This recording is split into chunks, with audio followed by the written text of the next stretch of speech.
Assalamualaikum warahmatullahi wabarakatuh. Kami dari kelompok 3 di sini akan menerangkan tentang analisis kasus pelayanan pembuatan KTP di Mall Pelayanan Publik Daerah Kabupaten Sidoarjo. Bersama kami, saya Febriano Rizal Asmi, NIM akhir 1001. Saya Hilmiati Alifah dengan akhiran NIM 1039. Saya Risma Febriani dengan NIM akhir 1040. Selanjutnya materi akan dijelaskan oleh teman saya. Oke, baik, langsung kita masuk ke materi keterkaitan fungsi manajemen pabrik dalam pelayanan pembuatan KTP di Mall Pelayanan Publik Sidoarjo. Nah, di sini fungsi manajemen pabrik itu ada 5, yaitu yang pertama adalah perencanaan, pengorganisasian, koordinasi, pengawasan, serta pengarahan. Kita masuk ke yang nomor pertama, yaitu perencanaan. Nah, di sini Mall Pelayanan Publik itu diharuskan untuk bisa menyiapkan sistem pemrosesan berkas secara cepat serta mengatur tentang sumber daya manusia dan teknologi yang memadai.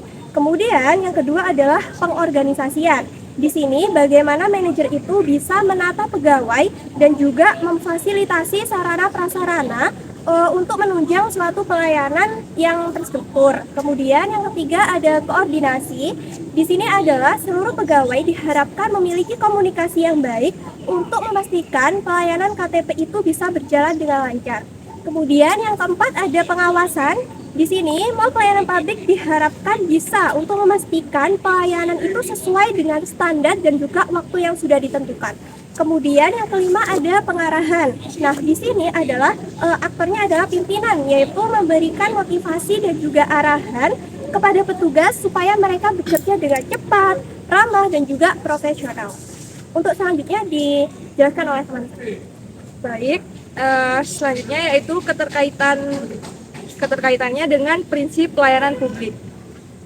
Ada 10 prinsip pelayanan publik menurut keputusan Menpan nomor 63 tahun 2003. Yang pertama, kesederhanaan. Prosedurnya mudah dan tidak berbelit. Yang kedua, kejelasan. Informasi layanan disampaikan secara jelas dan terbuka. Yang ketiga, kepastian waktu. Penetapan waktu penyelesaian yang pasti. Yang keempat, akurasi. Data KTP harus akurat dan sesuai identitas pemohon. Yang kelima, keamanan. Data pribadi dijamin kerahasiaannya. Yang keenam, tanggung jawab. Petugas wajib menindaklanjuti keluhan masyarakat. Yang ketujuh, kelengkapan sarana. Tersedianya komputer, alat biometrik, dan ruang tunggu yang memadai. Yang kedelapan adalah kemudahan akses. Lokasi strategis, jam layanan fleksibel, dan sistemnya daring. Yang kesembilan yaitu kedisiplinan dan keramahan. Petugas harus sopan, disiplin, dan menghargai warga. Yang ke-10 atau yang terakhir yaitu kenyamanan. Fasilitas pendukung seperti kursi, penerangan, kebersihan yang memadai. Untuk selanjutnya dijelaskan oleh teman saya. Oke, selanjutnya adalah analisis kasus pelayanan pembuatan KTP di Mall Pelayanan Publik Sidoarjo. Yang pertama itu ada deskripsi masalah. Yang pertama adalah masyarakat Sidoarjo mengeluhkan proses cetak KTP yang lama dan berbelit akibat pemindahan layanan ke Mall Pelayanan Publik atau MMP Lingkar Timur. Terus ada keterbatasan belangko KTP dari pemerintah pusat. Selanjutnya, alur pelayanan berjenjang dari RT atau RW, kelurahan, dan aplikasi ke MPP sampai cetak KTP. Sehingga dampaknya antrian panjang hingga sampai 15.000 orang dan waktu tunggu yang lumayan lama. Yang kedua adalah faktor penyebab. Yang pertama ada belangko terbatas. Kedua, atur layanan tidak sinkron. Ketiga, lonjakan permintaan saat liburan tidak diimbangi dengan kapasitas cetak. Keempat, ada kebijakan bertahap. Dan yang terakhir ada keterbatasan fasilitas dan sosialisasi digital. Dampaknya adalah yang pertama di bidang sosial dan ekonomi, yaitu ketidakpuasan, biaya tambahan, dan ketimpangan akses. Di bidang administratif, potensi pungli, inefisiensi birokrasi, data kependudukan tidak akurat. Selanjutnya akan dijelaskan oleh teman saya. Baik, lanjut kepada kaitan analisis kasus pelayanan pembuatan KTP di Sidoarjo dengan nilai-nilai manajemen dan juga etika publik. Yang pertama yaitu dengan kaitan dengan nilai manajemen. Nah, di sini ada 5 nilai, yaitu yang pertama ada kepentingan umum, kemudian efisiensi dan efektivitas, kemudian ada keadilan sosial, kepercayaan publik, dan juga partisipasi dan inklusivitas. Yang pertama adalah kepentingan umum. Nah, dari fenomena ini sudah dijelaskan bahwa layanan itu belum maksimal untuk cepat dan mudah. Kemudian yang kedua adalah efisiensi dan efektivitas. Dengan adanya fenomena antrian yang panjang, itu sudah membuktikan bahwa kinerja belum optimal dan tidak memanfaatkan adanya efisiensi dan juga efektivitas. Kemudian yang ketiga ada keadilan sosial, di mana di sini akan terjadi ketimpangan wilayah ketika pembuatan KTP itu hanya terpusat di MMT, karena terutama pada masyarakat yang rumahnya itu jauh dari pusat kota, sehingga menimbulkan tingginya biaya dan juga waktu yang lebih besar daripada masyarakat yang rumahnya dekat dengan pusat.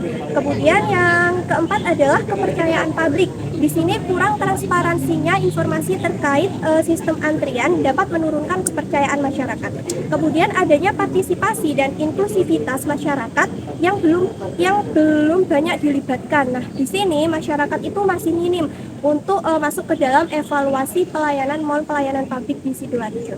Untuk kaitan dengan etika publik dijelaskan oleh teman saya. Kaitannya dengan etika publik. Ada 5, yaitu transparansi, akuntabilitas, integritas, keadilan, dan profesionalisme. Yang pertama, transparansi. Terbukanya info stok blanko dan antrian yang tidak terbuka. Yang kedua, akuntabilitas. Belum jelasnya siapa yang bertanggung jawab. Integritas. Potensi pungli menandakan lemahnya moral aparatur. Keadilan. Akses layanan belum merata antar wilayah. Profesionalisme. Aparatur kurang sigap dan sosialisasinya yang minim.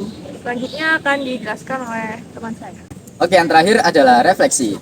Tantangan penerapan manajemen publik yang beretika. Yang pertama tentang makna refleksi. Penerapan manajemen publik yang beretika memiliki peran penting dalam pelayanan publik yang adil, transparan, dan responsif terhadap kebutuhan masyarakat. Namun dalam praktiknya di lapangan menunjukkan beberapa kendala seperti 1. Keterbatasan sumber daya manusia dan fasilitas. Yang kedua, koordinasi antar lembaga yang cukup lemah.